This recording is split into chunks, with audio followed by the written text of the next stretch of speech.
Tufuna updates za buli dakiika nga batubuulira ebigenda maaso ku kifo ekyo.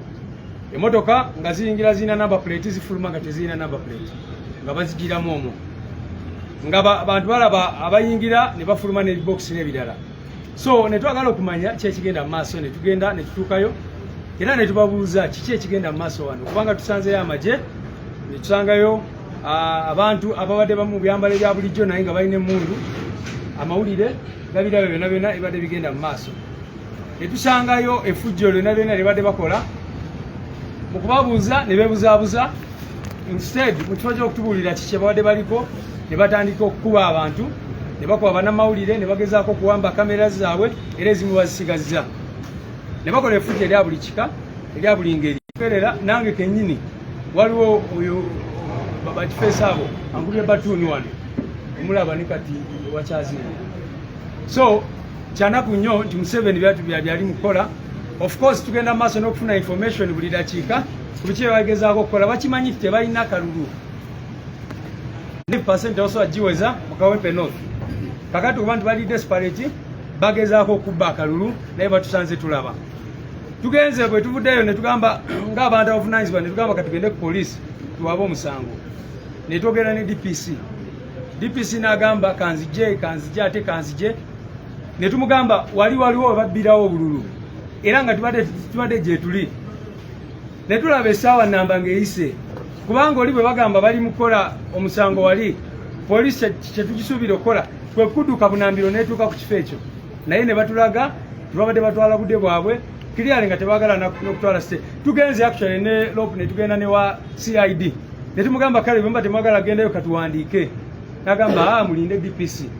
Ate DPC abadde tekyalabika okusaawa eyo ne tugamba katubeeyo. So twagala kubalabula abo abantu eggwanga lyonna libatunuulidde muli mukola ensi yonna ebiraba. Mwebale nnyo. Kasabe candidate n'ayongerezeeko ku nsonga eyo. Abantu b'ensi eno eggwanga mu kiseera kino ndowooza liteeka amaaso ku Kawempe North.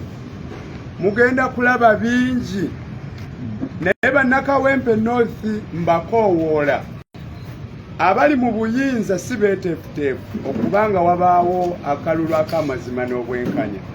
Muteeka okwesitukiramu mmwe bwennyini ne tulwana okulaba nga tufufuggaza effugabbi. Tubadde mu maaso g'ekisolo, waliwo ekisolo bakiyita hydra mu Lunyanyimbe, sinnamanya linnya lyakyo mu Luganda.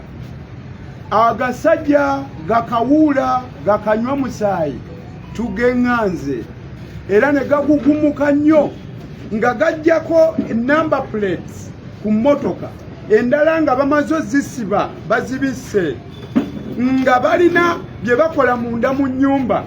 Tetusobodde kubeŋŋanga kutuuka munda mu nnyumba naye embeera bw'ebadde efaanana ya bumenyi bw'amateeka kyokka nga bakuumibwa abakwata mmundu nga bali mu byambalo ng'era olaba nti basirikale ba UPDF. Abalala nga beesibye amaaso gaabwe nga bakozesa ebiwero ebya kyenvu, abalala nga bambadde ennyambala ng'olabira ddala bakifeesi. Ebikolwa byabwe byakubba obululu nga emmotoka nnyingi ezipaakinze nga zonna zisibiddwako number plates bajjako emu ku emu endala we bazisiba. Weewe ekibondo kyabwe we kiri ababbi abo basangibwa nammere mu kaseera kano gye bali. Kyannaku nnyo nti olubatuuseeko kuba omugenyi yenna bw'aba atuuse ewuwo oyaniriza mwanirize ne mwogera naye bo bagugumuse ne batandika kulwana n'okukookinga emmundu era batukanyugidde amayinja. Bw'otunuulira emmotoka ya leader wa opposition bagikubye endabirwamu emabega n'amayinja agamu gagudde munda. Bannamawulire bakubiddwa bubi nnyo be tubadde nabo. Abalala kamera zaabwe zitwaliddwa, amasimu gatwaliddwa ababbi abo. Abalala waliwo n'ekibondo ekirala we kiri naye nabo tugenda beŋŋanga. Bakulirwa Kapiteni Tasobya akola mu Yiso, y'omu ku abo abali mu kuluka olukwe ku Bombo Road awo. Bagezaako okulaba nga basala entoto zonna bayiga ba agency baffe babafune basobole obbabuzaawo oba si ekyo babagulirire oba babanyige balemererwe okukola omulimu gwabwe. bannansi tubakoowoola musitukiremu. Bano abantu beezizibye banywevu. Luli juzi nali ku TV nentegeeza mukyala Nambi nti bakitaawe balidde ensi yaffe, balidde ebiseera by'omu maaso eby'abavubuka okumala emyaka 4, kyokka naye mukazi wattu naye mweteefuteefu okubeera ng'atambulira mu bitaba by'omusaayi agende bamulayize newankubadde nga tebalina buwagizi. Weewuunye mu mwaka gwa 2021 NUP yafuna obululu obusoba mu mitwalo 4. Eyaddako era yali candidate nga ali independent naye nga yavamu NUP Kidandala yafuna 7. Ow'NRM yafuna obululu 6. Kyokka ku bikolobero bye bakoze okuva olwo n'okutuusa kati omuli okubba buli kamu n'okubba n'ebyabanaku balowooza nti ettutumu balifunye basobola okuba nga bawangula akalulu. Nze nkowoola bannansi muveeyo. Electoral Commission kirabika eri mu buwambe nayo kubitukolwako tewali kyekola. Tebereza nze ndi candidate naye n'emmotoka yange wetwogerera baginjigyeko ntambulira ku bigere, n'empuliziganya zange bazitutte zonna. Ebyo byonna bikolebwa okunnemesa okubanga mpuliziganya n'abantu bange. Abantu b'ekibiina kyange bali mu kuyiggibwa, buli alimu embavu gwe balaba nga n'abawantiisa bamuyigga. Era tutandise okubeera nga tulina okufaayo ennyo ku bulamu bwaffe. Nabwekityo mbayita mwenna abalina okutukolera ku nsonga zaffe.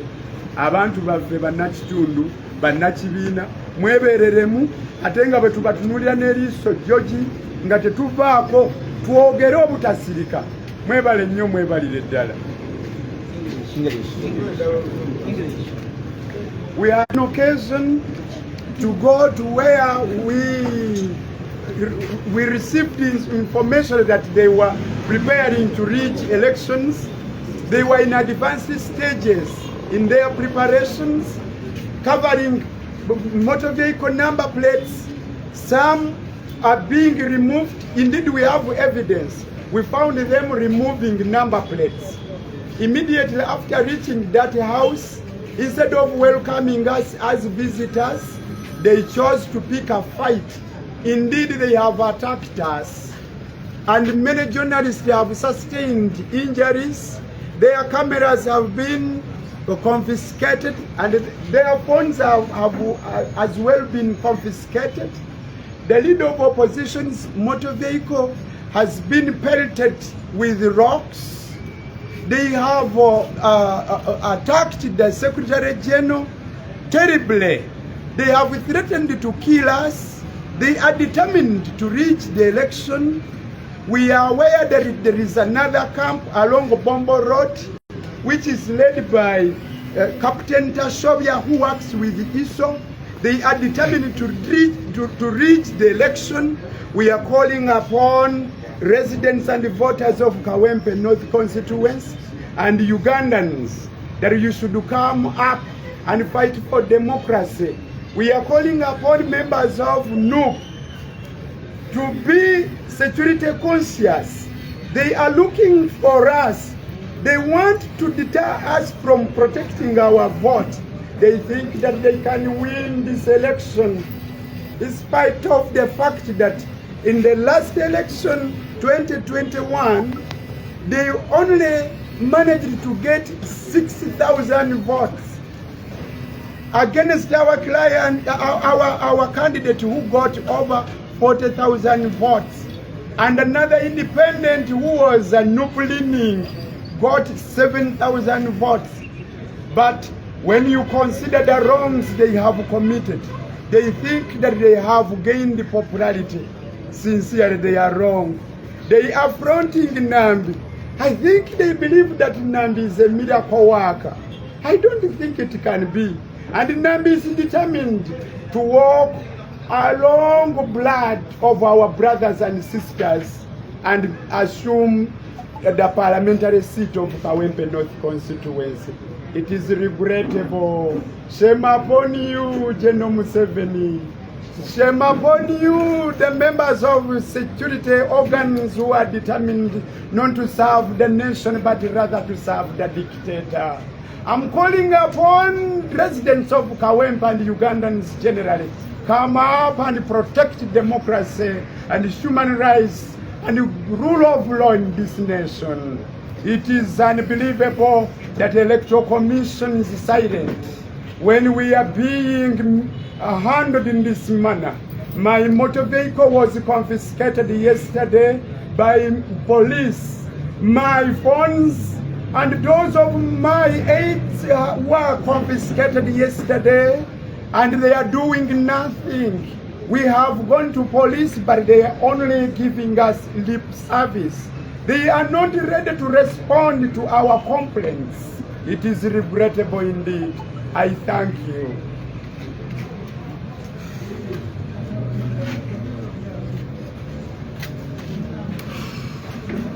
Basebo ne banyabo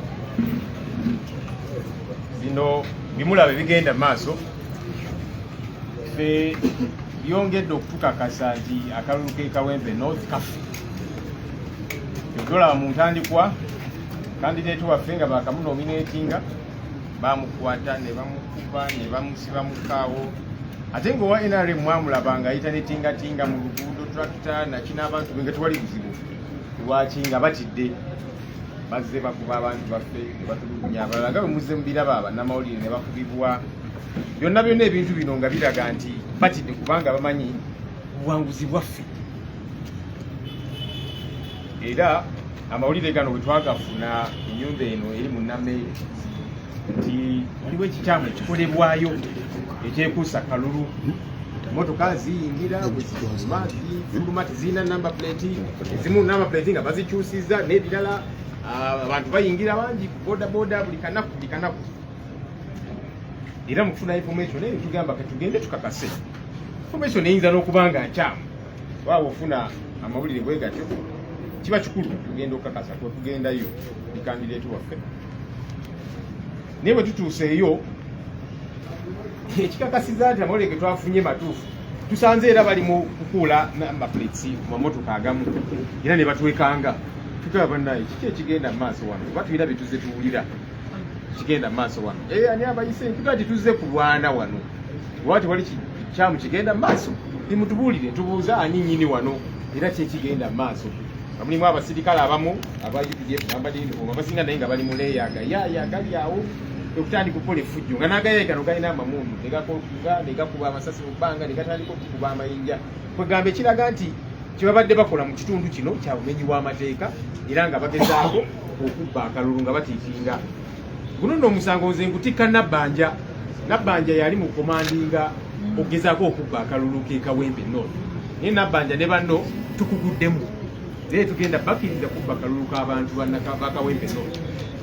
Nabbanja zaagamba nti kaakati aba NUP twawulidde tutandise okutiikinga obululu n'agamba nti omubaka Namugga omubaka Muwanga Kivumbi tisimanya balina ekyo batiikirira obululu akola reverse psychology kubanga amanyi kye bali mukola Nabbanja kyali mukola ne banne so ng'agezaako kukozesa reverse psychology okubuzaabuza bannansi Nabbanja ne banno tubavuddemu era nga tugenda kukkiriza kubba buwanguzi bwa bannayuganda ng'abagunjufu kozi tusanze embeera eno kubanga mu kugenda twalabye tekyetaaga nakuteekawo mbeera yonna oba tugenze n'apoliisi ab'enjawulo naki teko security gye tubeera nayo jesi nga tugenze tuwayemuko n'abantu bano nga tuyinza n'okusanga nga amawulire ge batuwadde nga si matuufu naye olw'embeera gye tusanzeeyo bakuba abantu betugenze nabo SG ne bamukuba waliwo munnamawulire wa NTV Stephen Kiwika bamukubyekubye musajja wattu ne kamera ye ne bagiwamba ne bagitwala tubabuuza mufaaki bumba kimukola tekimenya mateeka ne bakuba amasasi mu bbanga nakine tugamba anyway katuveewo wano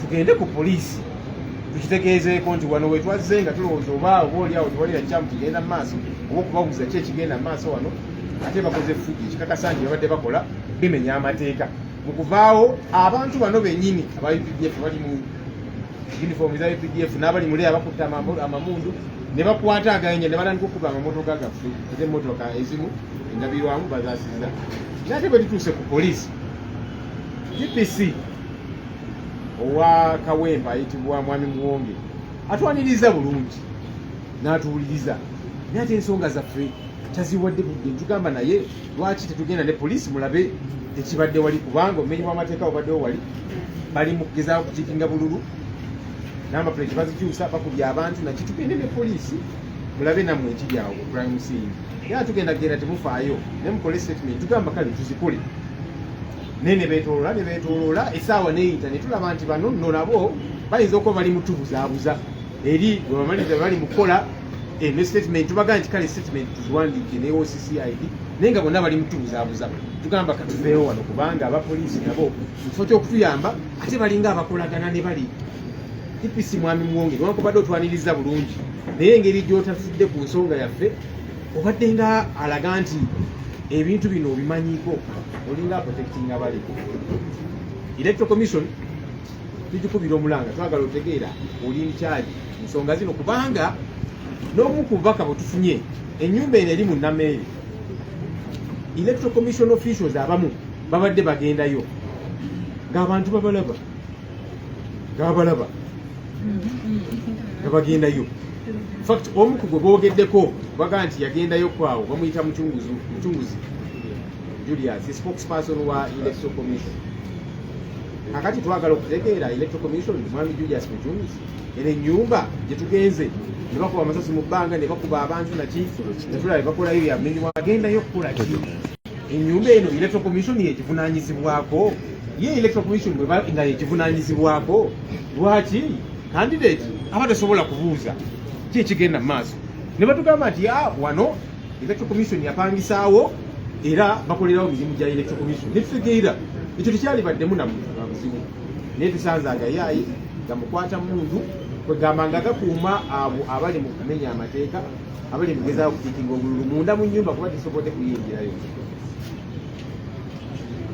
twagala okukowoola abantu ba Kawempe North okusookera ddala muddeemu amaanyi kubanga bino ebikolwa byonna biraga nti obuwanguzi buli ku saidi yaffe buli ngeri yonna tukeere olunaku olw'enkya tubeere babuufu kuba bano ababbi tubaguddemu babadde basuubira nti bajja tiikingira obululu tubaguddemu nabbanja ne banne tukeere tulonde mume akaluluka tubeere n'empisa naye tuleme kukkiriza bano abayaaye okubba obuwanguzi bwaffe obuwanguzi bukirikutaana naye twagala okulaba atusubire electoral commission egenda kuvaayo etunyonyole eno ennyumba yagipangisa kubanga babadde bagenda spokesperson wa electoral commission Julius Mucunguzi abadde agendayo mu nnyumba eno era nga bannimba mu kitundu omwo kubanga oyita mu mayumba mangi okutuuka ku nnyumba eno era nga abantu babalaba bo nga balowooza obaoli awo electoral commission awo yapangisaawo oba materials we zigenda okuva nga tebamanyi neba ne batugamba ati lwaki mukyekinge mwe muli mu kalulu mwina ne candidate ekugendayo twagala answers naye baleme kulowooza nti obuwanguzi bwaffe banaabubba. We have been monitoring a couple of situations. You see, the regime, because it is fearful, it knows that the Kawempe North by-election is a done deal, it is a win for NUP. You have seen the acts they have been engaged in all this while to show clear fear. Immediately after our candidate got nominated, he was brutalized. Meanwhile, the NRM candidate was working with a tractor tinga-tinga in the road with her supporters and so on, which is okay, it's campaign time. We don't begrudge her about that. But the challenge is, as you're letting the others have a field day to campaign, you don't want us to campaign. People have been beaten, people have been brutalized and so on. And you wonder why. We got information about this house where some sinister activities have been happening according to several people within the neighborhood. They told us they kept seeing electoral commission officials go into this house. In particular, the spokesperson of the electoral commission, Julius Mucunguzi, has been to this house several times. So people thought maybe the electoral commission hired that house for its activities, for the by-election and so on. So people told us, anyway, you go and check and be sure, because they normally see cars entering, they come out without number plates and so on. So we said, let's go peacefully to find out what's happening there. If indeed this house belongs to the electoral commission for this period, we would find out and know with our candidate, and that would be fine. But as soon as we got there, true to it, we found they were plugging number plates from some cars. True to the information we have been getting. Because they have been plugging off some, then they change and put others to disguise, then others would move out without number plates to go and do whatever confusion they were involved in. What we learned is that inside this house, they were taking ballot papers. in trying to engage to establish who owns this house, who is in charge here, and so on. These people did not even want to listen to that. Some were in UPDF uniform, others were in plain clothes, pulled out guns, and began to fire into the air. Said, anyway, let's leave this place and go to police. Because initially we went thinking, we just engage, maybe it could even be a false alert. False alarm.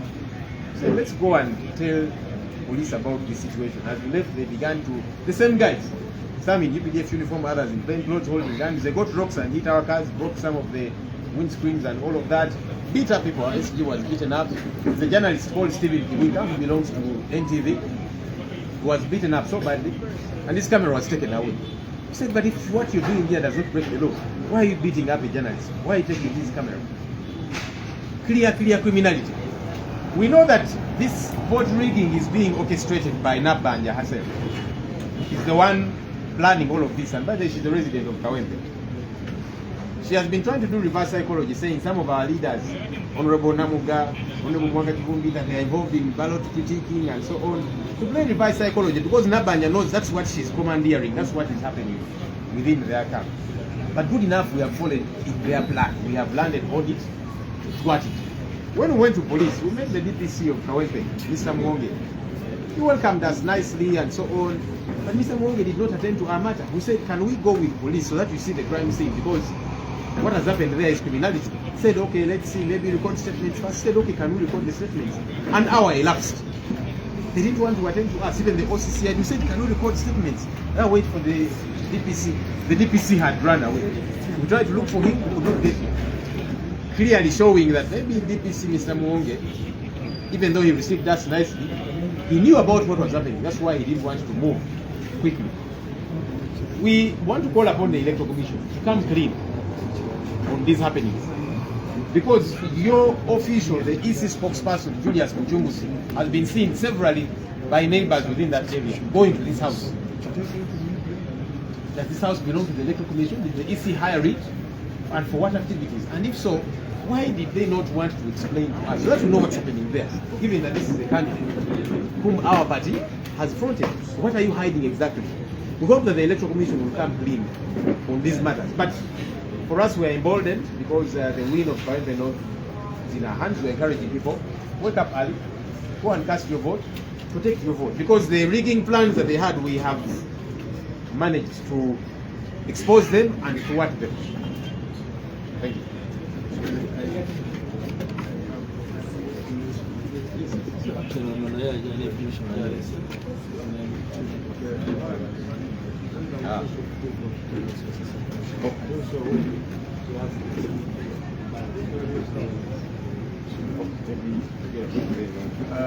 We have received further information that there is another group in the Chebando Central Zone and House of Bida Sam Mugalu, where they are taking ballot papers.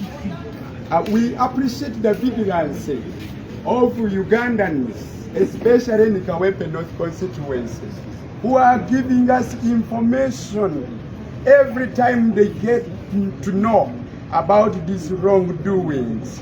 We encourage you to continue offering us that information. We shall not hesitate to let the world know about it.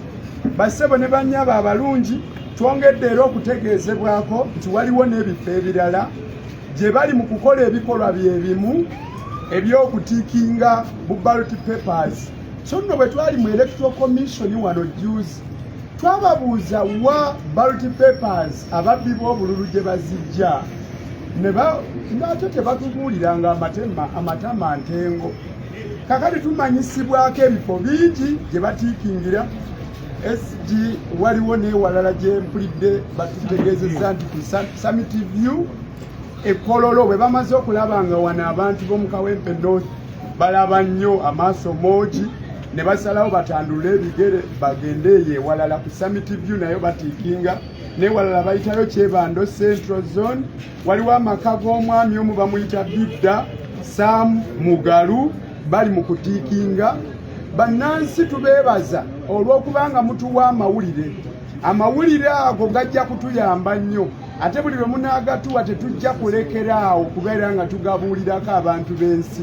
Ekirala ab'ebyokwerinda tusaba obbategeezaako naddala poliisi bwe tuleeta amawulire gye muli ne mutafaayo kukola birina kukolebwa, tujja kukunga bannansi babeere nga be batuyamba, kubanga be bakama bammwe. Bwe muba mulemereddwa okukola omulimu gwammwe, bakama bammwe era basobola nabo okwekolera. Kale watya singa twasoose ne tukunga bannakawempe North ne tugenda nabo mu maka ago gye batiikinga obululu, oba olyawo byali badde byanjawuloko, naye twalowoozezza nti tubeere bantu balamu, tugende mpola mpola twogere ne bannaffe. Bwe tusanze ebikyamu ne tubitegeeza poliisi, ate esazeewo okufuuka kyesirikidde. Tubategeeza nti mwalifuddeyo ensonga zino ne mubeera nga mwabasaale ku kukuuma emirembe, ku kukuuma demokrasiya. Naye bwe munaagaana nga tuyita bannansi nga babyekolerako. Mwebale nnyo, mwebalire ddala. Tufunye amawulire. Erinnya lyange nze Aloysius Buyondo nga nkwasaganya nsonga za National Unity Platform mu luka gwaffe gw'Ekomamboga. Tufunye amawulire ku makya mu kifo kya Kanyanya Komamboga, okulinaana faamu, kifo bakiyita ku faamu, waliwo kyaki y'abalokole. Abakulembeze nga muli n'emmotoka z'aba RDCs bakedde ku makya kuyingiza ebintu bye tususpectinze okubeera nti bululu mu kyaki eyo, era baggaddewo ne tulaba abantu nga bali omwo beetooloola balina bye bakola. Tetubaagadde kuba enfulonti ng'olwa security yaffe olw'ensonga ebadde entono. Ekyokubiri, nfunye information mu kifo kya Komamboga Central Zone ewa Digida waliwo ebigenda mu maaso. Ekyokusatu, ku PDM office essaawa zino bavuga abakyalo okubajja mu Busonda, babakuŋŋaanyizaawo, bakozeseza PDM okuba nti as a mobilization tool, bagulirira abantu babawa obusente, abakyala bonna babakuŋŋaanya. Essaawa zino piki zikola zisomba abantu. Tulabula bannakomamboga nti teweeteeka mu muzannyo guno kubanga tukulaba, era bannakawempe ne bannayuganda bajja kukolako nga bwe kyetaagisibwa. Twetaaga akalulu kano kabeere free and fair, tetwetaagamu muzannyo gwonna. Bannayuganda bakoowu, twagala ebintu ebiri transparent, buli kimu kitambule. Tulabula Electoral Commission ne ba RDCs be batusindiseemu nti mwegendereze ebikolwa bimuli mu kukolera mu bifo byaffe mwe tuwangaalira. Tubalaba era buli kimu tukitaddeko eriiso jjoji. Kale, maybe nga tumaliriza, manyi Honorable Nalukoola tukulinze mu Parliament. Ndabeewo wano ababaka kambayite just mubalabeko abakulindiridde okwaniriza mu Parliament. Just mubalabe, tebagenda kwogera olw'obudde. Olw'omukulu mubanyi ono bali mwezo Ronald Nsubuga, n'ensonga tugiriko serious. Sebo tukulinze mu Parliament. Bako mukyala w'empigi ombaka owa ono abasembabule Honorable Nabbanja ali mu kubba obululu ate ali mu kwekwasa. Kati Honorable ono gwe balumiza okubba obululu lwaki tatuwaayo ku dakiika wakiryemu. Meya waffe owa Masaka City Honorable Florence Namayanja mushawo izoka muri nyankuru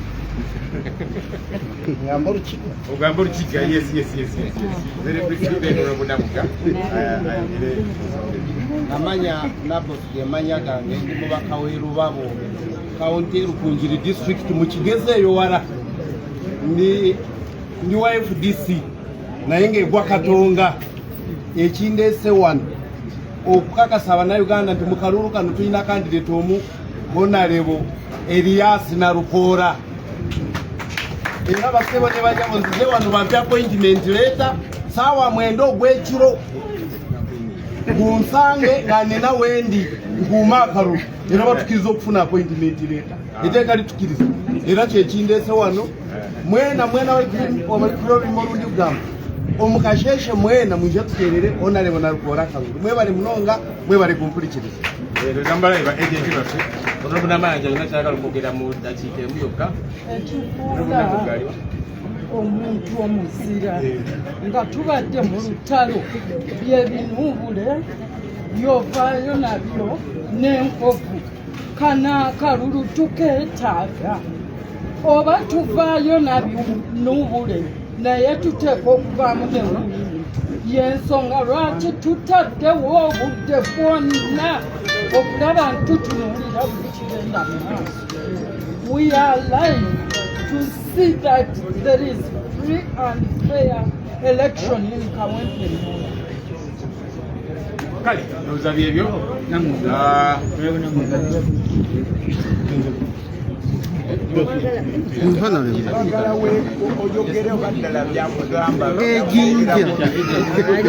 Kale, honorable Namuga kayogere very briefly.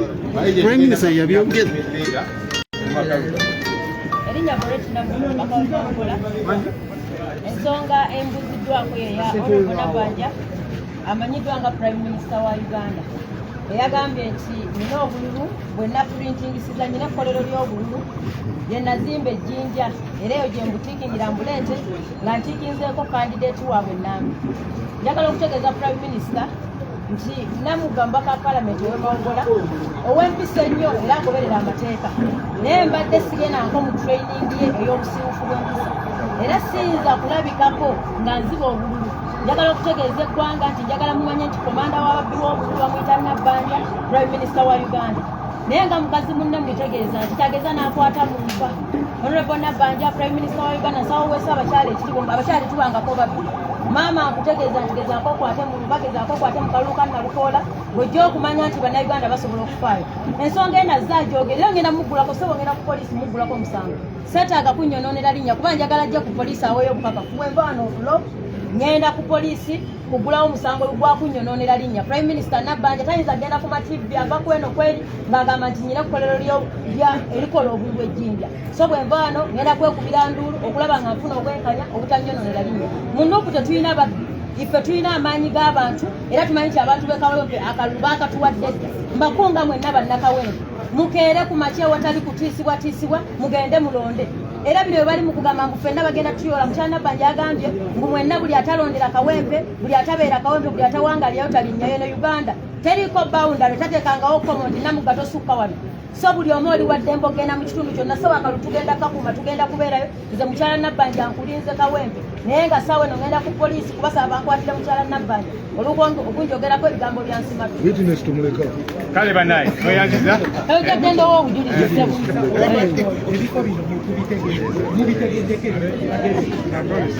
Mugenda kukola era abantu obululu buno tebutuusa erije bukanya oba tebunyingisibwa oba mugenda kireka bulesi bugende nedda okusookera ddala ekyenkiza okutegeera obululu buba buvaawa kati already tutaddewo surveillance yaffe niwakubadde esi batukozeeko effujjo naye bategedde nti tutegeddewo